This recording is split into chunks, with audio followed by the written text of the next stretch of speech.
కుంభరాశి వారికి మరి మార్చి మాసం 2026 సంవత్సరం 19వ తేదీ వరకు మాస ఫలితం ఎలా ఉంటుందో తెలియజేస్తున్నాను. జాగ్రత్తగా వినండి. ఫలితాలు తెలుసుకునే ముందు ఈ గ్రహ గమనాలు ఎలా ఉన్నాయి, ఈ గ్రహాలు ఏ స్థానాల్లో ఉన్నాయి, ఏ రాశిలో ఉన్నాయి అనేటువంటి తెలుసుకోవటం. కేతువు కనుక తీసుకున్నట్టయితే సింహరాశిలో ఉన్నారు. మరి ఇక్కడ మిథున రాశిలో గురువు అత్యచారంలో ఉండనే ఉన్నాడు. మీన రాశిలో శుక్రుడు కానీ శనైశ్వరుడు కానీ ఇద్దరు కూడా ఉన్నారు. రాహు, బుధుడు, కుజుడు, ఆ తర్వాత రవి, ఈ నలుగురు కూడా ఈ కుంభరాశిలోనే ఉన్నారు. మీరు ఎంతవరకైనా సాధించుకోవచ్చు, ఏమైనా సాధించుకోవచ్చు. మీకు కావలసినటువంటి విషయాలన్నీ కూడా మీరు చేజిక్కించుకోవచ్చు. వ్యాపారస్తులకి అద్భుతంగా ఉంటుంది, మంచి లాభాలు గడిస్తారు. ప్రొఫెషన్ రంగంలో ఉన్నటువంటి వాళ్ళకు కూడా మంచి పని దొరకటం, మంచి గౌరవం లభించటం, మంచి డబ్బు దొరకటం అన్నీ కూడా జరుగుతాయి.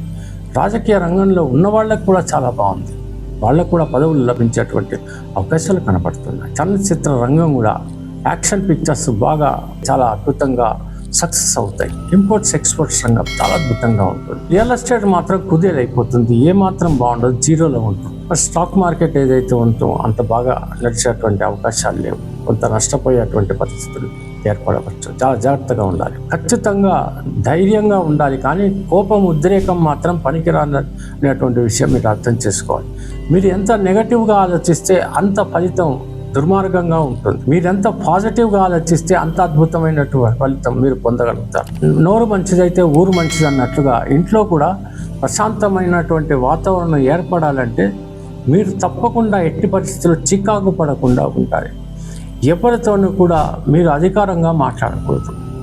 చాలా సమయస్ఫూర్తిగా పెద్దలతో గౌరవంతో మాట్లాడుతూ మీ యొక్క దంపతుల మధ్యన సఖ్యత కుదరాలి అనేటువంటి ఆ దృక్పథంతో ప్రశాంతమైనటువంటి వాతావరణం ఉన్నటువంటి పక్షంలో పిల్లలు కూడా బాధ్యతగా చదువుకుంటారనేటువంటి ఆశతో మీరు ప్రవర్తించాలి. అప్పుడే చాలా బాగుంటుంది. వివాహం కానటువంటి వాళ్ళు మీరు ఏమాత్రం తొందరపడకూడదు.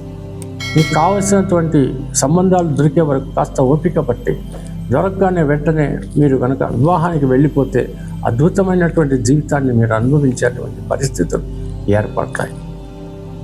ఇలా సాగేటువంటి అవకాశాలు చాలా ఎక్కువగానే ఉన్నాయి. ఏ రంగంలో ఉన్నా ఎవరికైనా మిశ్రమ ఫలితం కాదు, అద్భుతమైన ఫలితమే కలుగుతుంది.